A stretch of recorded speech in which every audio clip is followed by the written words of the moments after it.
Welcome to the Macmillan Report. I'm Marilyn Wilkes, your host, and our guest is Philip Gorski, a professor of sociology.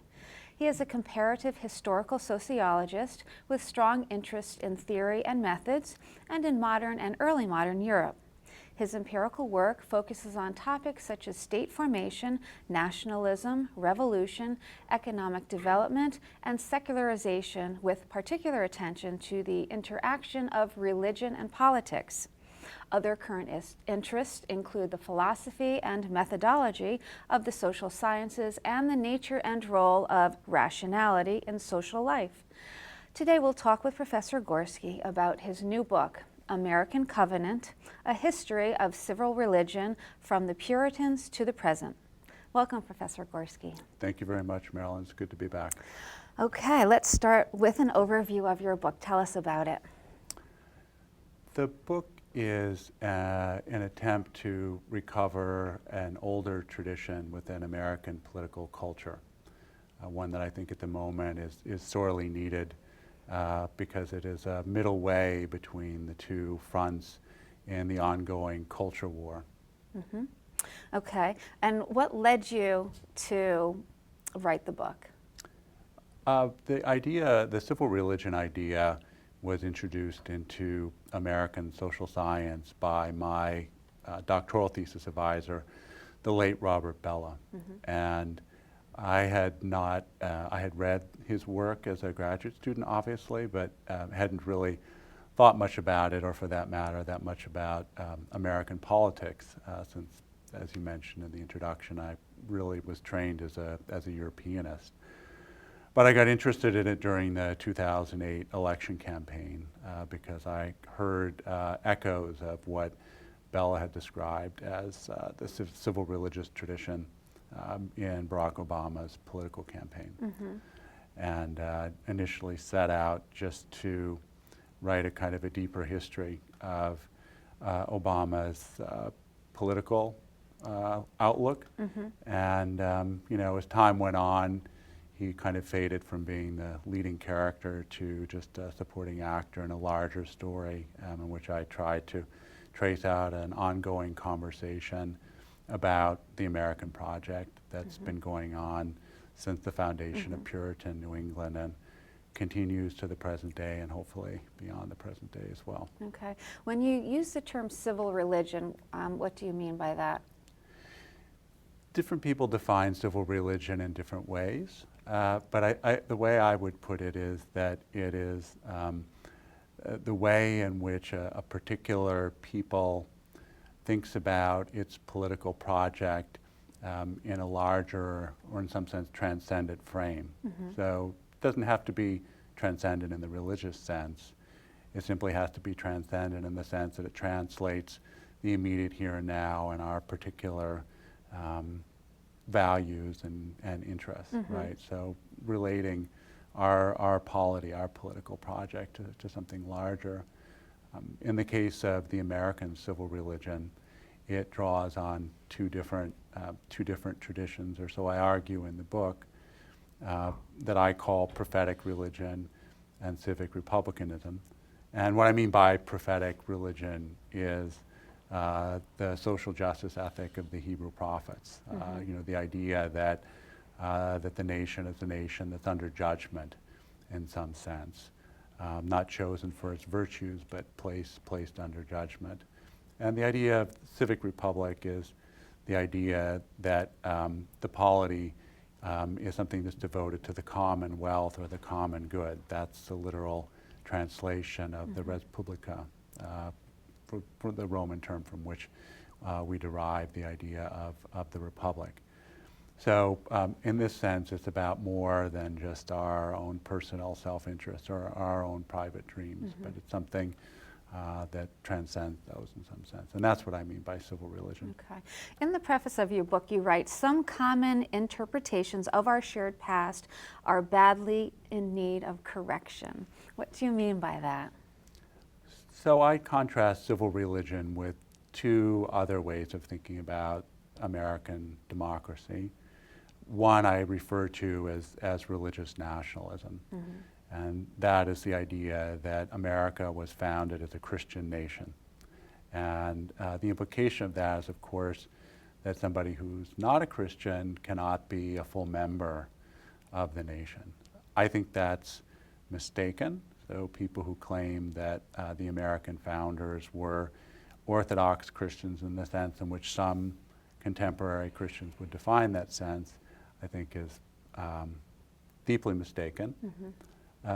But I also contrast it with what I call radical secularism, which is the idea that the American project was based on Enlightenment values.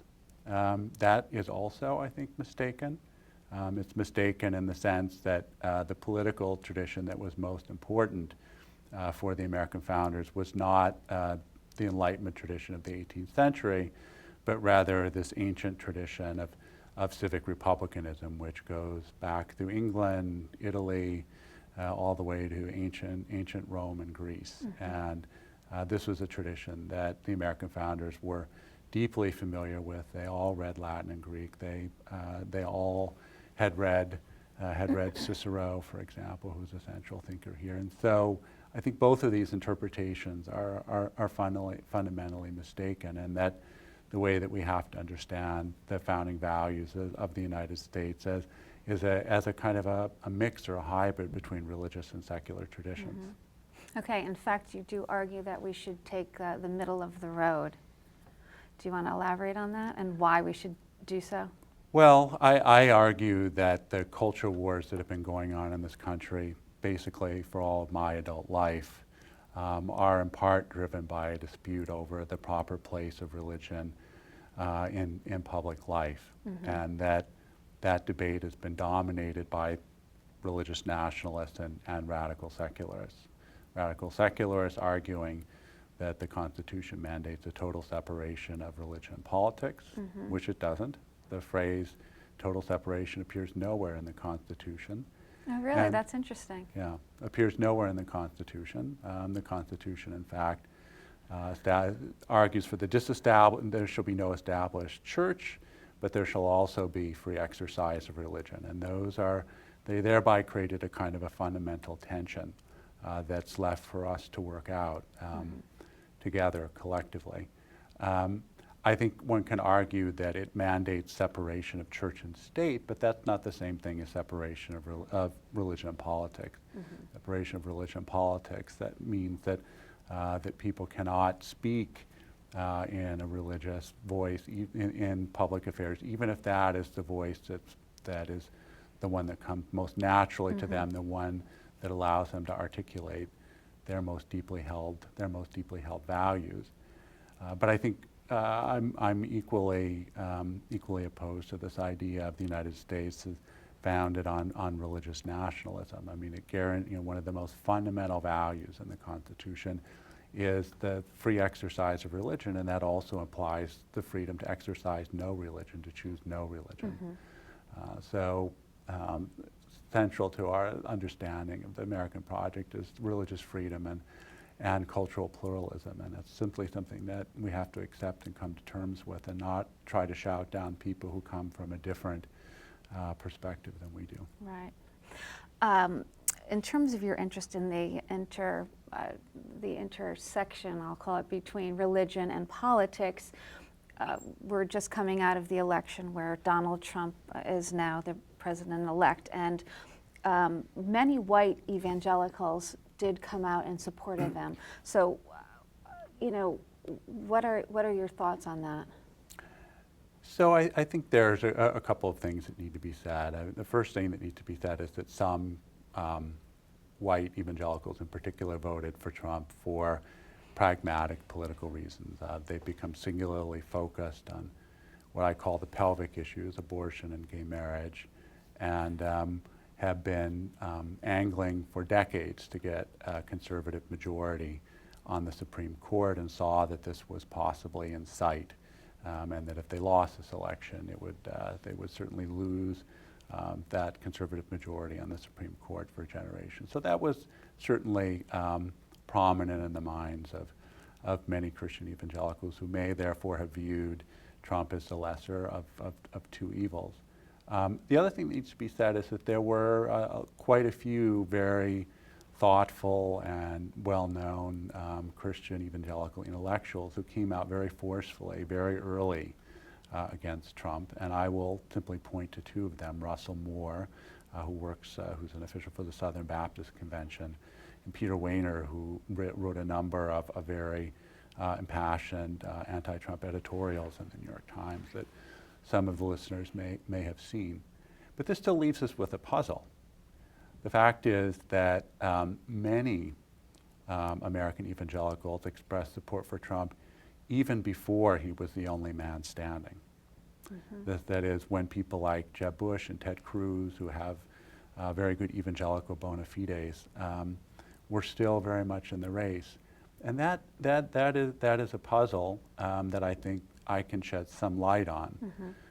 In the sense that the kind of American exceptionalism, the kind of religious nationalism that some Christian evangelicals, not all, but some embrace, has some strange resonances with Donald Trump's worldview. I'll just point to a couple here. One is apocalypticism. That is the idea that the world is going to end imminently, and that the end of the world is presaged by different kinds of natural disasters, by moral decline. Of course, there's nobody who used the word disaster more often during the campaign than Donald Trump. Everything was a disaster. Mm-hmm. And so this kind of very pessimistic worldview, I think, resonated, was an area of resonance.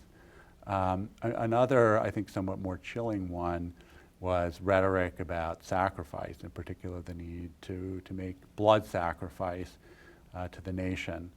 This is a very old idea within religious nationalism. This is where present-day talk about the soldier's death in battle as the ultimate sacrifice comes from. This goes back not just to the Civil War, but actually all the way back to the Puritan era.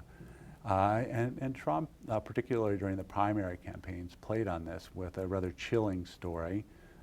He spoke, it's an apocryphal story about General John Pershing, who during the conquest and occupation of the Philippines during World War II was reputed to have captured 50 Islamic terrorists, which is Philippine rebels, and then to have had 50 bullets dipped in pig's blood, and then to have used 49 of those bullets to execute 49 of the prisoners, and then to have given the 50th bullet to the lone survivor and sent him back to tell his people that they should not engage in terrorism.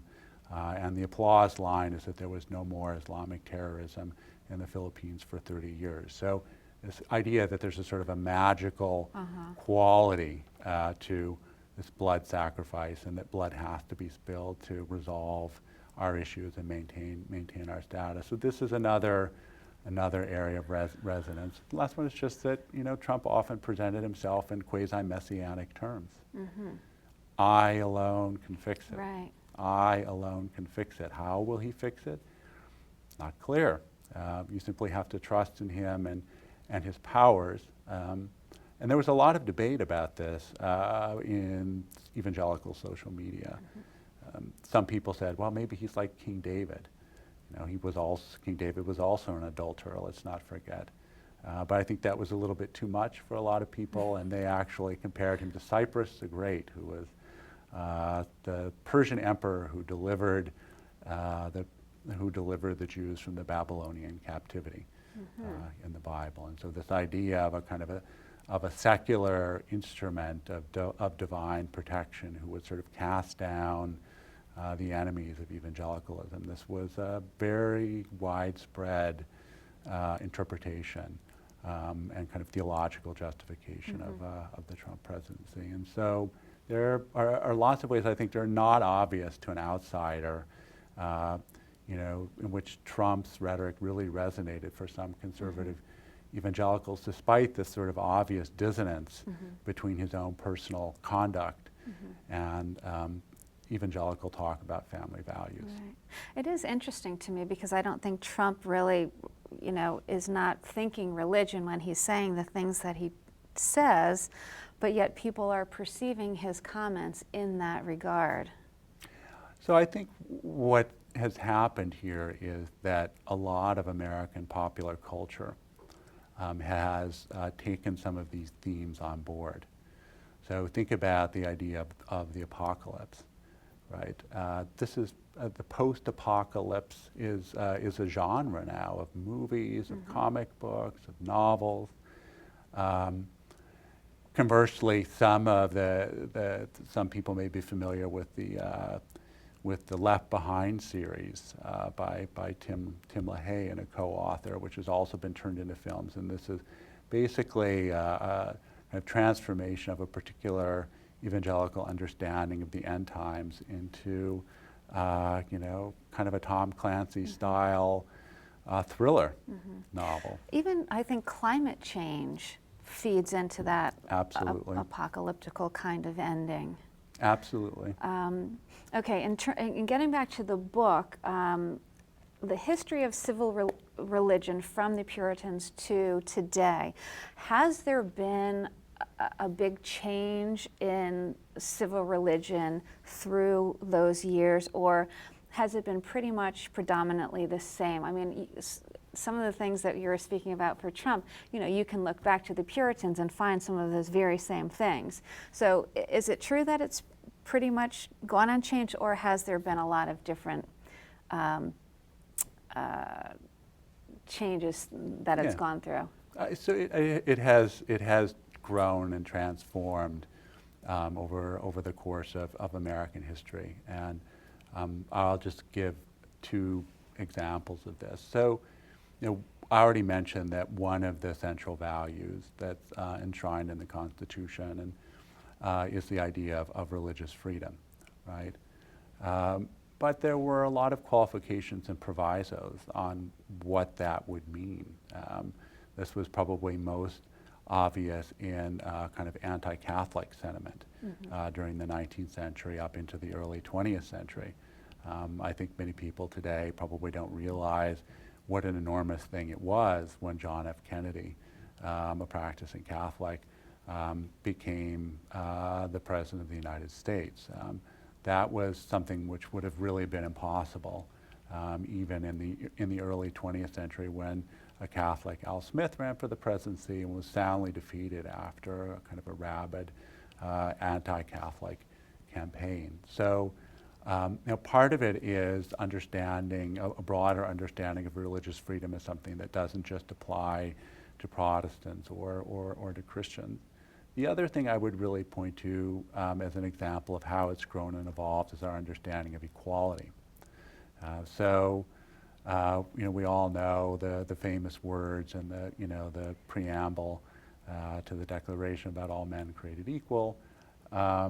And we also know that the Constitution violated or broke with that promise by declaring, tacitly at least, that an African slave was only 3/5 of a person. And it took a civil war and a civil rights movement for people to fully understand that equality had to mean racial equality, and not just the equality of white property-holding men. And obviously, you have to put the suffragettes into that story there as well, and the feminist movement of the 1960s.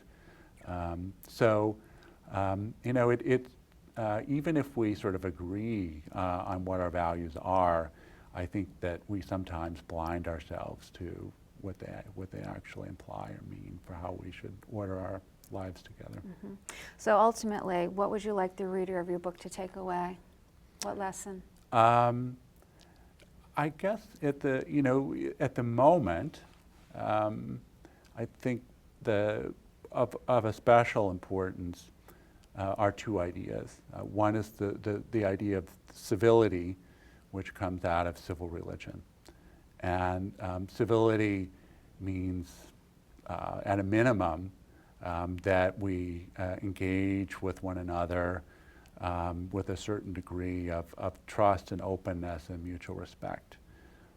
And these are all things which I don't need to tell anybody here are sorely lacking after this latest electoral campaign, which has not only sown and deepened divisions of race and of party, but divisions that are even now cutting through and dividing families.